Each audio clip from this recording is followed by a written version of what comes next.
Hello everyone, welcome to the new vlog. આજે આપણે છે ને ડ્રાઇવિંગ લાઇસન્સ છે મારું એ રિન્યૂ કરાવવાનું છે, તો એના માટેની થોડી પ્રોસેસ તમને બતાવી દઉં. તો એ માટેનો વ્લોગ છે. તો આ વ્લોગને તમે લાઈક કરો, 10 લોકોને શેર કરો અને ગુજરાતમાં ફેલાવો. તો ચાલો આપણે શરૂ કરીએ ડ્રાઇવિંગ લાઇસન્સથી. અહીંયા કેનેડામાં છે ને બે લેવલના ડ્રાઇવિંગ લાઇસન્સ હોય. પહેલાં તો તમારે થિયરી એક્ઝામ આપવાની હોય, એ G1 હોય. બીજું હોય એ તમારે G2 લાઇસન્સ, કે જેમાં તમને છે ને 50ની 60ની લિમિટવાળા રોડ હોય સિટીના, એમાં ડ્રાઇવિંગ કરવા મળે. અને જે ફૂલ ફ્લેજ લાઇસન્સ હોય એ G લાઇસન્સ કહેવાય. તો G લાઇસન્સમાં તમે હાઈવે અને સિટી બધી જગ્યાએ તમે પૂરેપૂરું લાઇસન્સ કહેવાય. તો મારી પાસે એ લાઇસન્સ છે. તો એ લાઇસન્સ છે રિન્યૂ કરાવવાનો ટાઈમ આવી ગયો છે. 5 વર્ષની એક્સપાયરી ડેટ હોય લાઇસન્સની. તો એ આપણે અહીંયા સર્વિસ ઓન્ટારિયો નામનું છે, કે આપણે વાં કેવી રીતે લાઇસન્સ બધી વસ્તુ આધાર કાર્ડ ને બધી માટેની પ્રાઇવેટ એજન્સી હોય, તો અહીંયા ગવર્મેન્ટનું સર્વિસ ઓન્ટારિયો છે, કે એ સર્વિસ ઓન્ટારિયોમાં ડ્રાઇવિંગ લાઇસન્સ થઈ ગયું, હેલ્થ કાર્ડ થઈ ગયું, એ બધાના પિક્ચર તમને સ્ક્રીન ઉપર દેખાડી દઈશું કે અહીંયા કેવા હોય ડ્રાઇવિંગ લાઇસન્સ, હેલ્થ કાર્ડ. પછી કોઈ બી એડ્રેસ ચેન્જ છે, ડ્રાઇવિંગ લાઇસન્સમાં ફેરફાર કરવાનું, એવી બધી વસ્તુઓ છે એ સર્વિસ ઓન્ટારિયોમાં થાય સ્ટેટ લેવલની. અને સર્વિસ કેનેડા છે, તો એમાં છે આપણે ત્યાં પાન કાર્ડ નંબર ને એ બધું હોય. તો અહીંયા સોશિયલ ઇન્સ્યોરન્સ નંબર આવે, તેવો સીન નંબર તમને સર્વિસ કેનેડામાંથી મળી જાય. પ્લસ કાંઈ બી વર્ક પરમિટ રિલેટેડ હોય કે પાસપોર્ટ રિલેટેડ વસ્તુ હોય તો સર્વિસ કેનેડા છે. પ્લસ પાસપોર્ટ માટેની તો અલગ જ એજન્સી છે, બધી કન્ટ્રીની અલગ અલગ. આપણે ઇન્ડિયા માટેની પાસપોર્ટ સેવા કેન્દ્ર છે. તો આપણે જે લાઇસન્સ રિન્યૂ કરવા 5 વર્ષ પતી ગયા છે લાઇસન્સને, તો રિન્યૂ કરાવવાનું છે. ટોટલ ફી છે $90 છે લાઇસન્સ રિન્યૂ કરાવવાની. એટલે આપણે છે ને $5500 જેવા ઇન્ડિયાના થયા. તમે કોમેન્ટમાં બતાવો કે ઇન્ડિયામાં લાઇસન્સ રિન્યૂ કરવાના કેટલા રૂપિયા થાય. ડેફિનેટલી આટલા તો નહીં જ થતા હોય, અહીંયા એક્સપેન્સિવ છે, ડોલરમાં છે એટલે. અને ઓનલાઈન એપ્લિકેશન છે ને રિન્યુઅલની ઇઝીલી થઈ જાય. તમને ઈમેલ આવી જાય, તમે એ રીતે સેટ કરો ને સર્વિસ ઓન્ટારિયોના અકાઉન્ટમાં, તો તમને ઈમેલ આપી દે એ લોકો. 2 મહિના પહેલાં નોટિફિકેશન આપે, 1 મહિના પહેલાં આપે. એટલે એમાં તમને કહી દે કે ભાઈ તમે ઓનલાઈન છે એ રિન્યુઅલ થઈ જાય તમારું ડ્રાઇવિંગ લાઇસન્સ.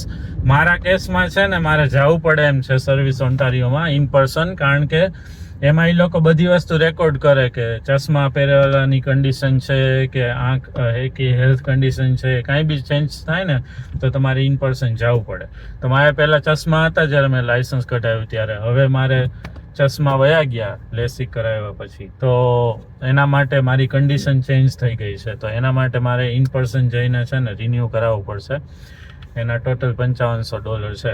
અહીંયાથી ઘરથી અમારે છે ને જે સર્વિસ ઓન્ટારિયોનું એક સેન્ટર છે સ્ટેપલ્સ નામના સ્ટોરની અંદર. સ્ટેપલ્સ આપણે અહીંયા સ્ટેશનરી સ્ટોર છે, તો એ સ્ટોરની અંદર છે. તો ત્યાંથી લિટરલી 7 મિનિટનો રસ્તો છે કારમાં, 2 કિલોમીટર જેવું દૂર હતું.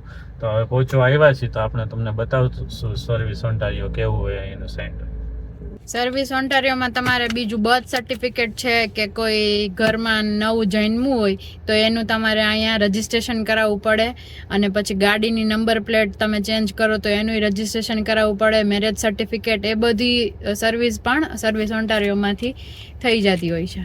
કાર લ્યો ત્યારે કારનું રજીસ્ટ્રેશન છે, એ બધી વસ્તુ છે. અને અહીંયા નંબર પ્લેટ છે ને, તમે કાર બદલો તોય તમારી એને જ રહીએ, પણ તમારે ઓનરશિપ માટે રજીસ્ટર કરવું પડે. તો એ બધી વસ્તુ સર્વિસ ઓન્ટારિયોમાં થઈ જાય. ચાલો, તો હવે આપણે પહોંચી ગયા છીએ, તમને દેખાડી.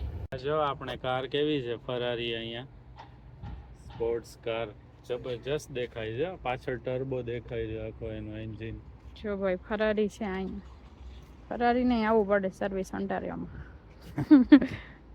જો આપણું અહીંયા આવી ગયું છે સર્વિસ ઓન્ટારિયો. આ સ્ટેપલ્સ કરીને એક સ્ટોર છે, એની અંદર છે સર્વિસ ઓન્ટારિયો. એના નાના નાના સેન્ટરે હોય અને મોટા સેન્ટરે હોય. જો તમે પહેલી વાર આવ્યા હોય હજી કેનેડામાં, તો તમારે બધી પહેલી વાર વસ્તુ કરાવી હોય તો તમારે મોટા સેન્ટરમાં જવું પડે. અને બાકી આવું જે ચેન્જ કરવાનું ને એ બધું હોય, એડ્રેસ ચેન્જ છે કે કોઈ બી ફેરફાર હોય તમારી પાસે જો હોય, જે હેલ્થ કાર્ડ કે ડ્રાઇવિંગ લાઇસન્સ કે એ, અને ખાલી ચેન્જ જ કરવાનું હોય તો તમે કોઈ પણ આવી રીતે નાના સ્ટોરમાંથી આવી શકો. જો ભાઈ આ આવી ગયું સર્વિસ ઓન્ટારિયો. આ બધા લોકો લાઈનમાં બેઠા છે અને લાઈન છે. જનરલી છે ને આ બધા સર્વિસ ઓન્ટારિયોમાં ભીડ સારી એવી હોય છે, લાઈન હોય જ છે અહીંયા. જો આ હાવ નાનું બચલું છે એનું કંઈક કરાવવા એવા લાગે છે. હજી 1 મહિનાનું નહીં હોય જો કે ક્યુટડું છે. જો અહીંયા છે ને આવી રીતે તમારો ટિકિટ લેવાનું. આપણે અપોઇન્ટમેન્ટ હોય તો એ રીતે કરવાનું. ઓનલાઈન તમે અપોઇન્ટમેન્ટ લઈ શકો અને ન હોય તો એ રીતે દબાવવાનું. આપણી પાસે અપોઇન્ટમેન્ટ નથી તો આ દબાવવાનું ને પછી આમાંથી તમારે કઈ સર્વિસ માટે અહીંયા આવવું છે એ દબાવવાનું. ધારો કે ડ્રાઇવિંગ લાઇસન્સ સર્વિસ માટે હોય તો એ કરવાનું. કેટલા લોકો આવ્યા છે એ કરવાનું. અને આ દબાવો એટલે તમને એક ટિકિટ અહીંયા જો આ દબાવો એક કર્યો અહીંયાથી પછી ટેક યોર ટિકિટ કરો એટલે તમારે પેપર ટિકિટ જોઈશે કે મેસેજ જોઈશે એ કરો એટલે આવી જાય. આપણે આવી ગઈ છે.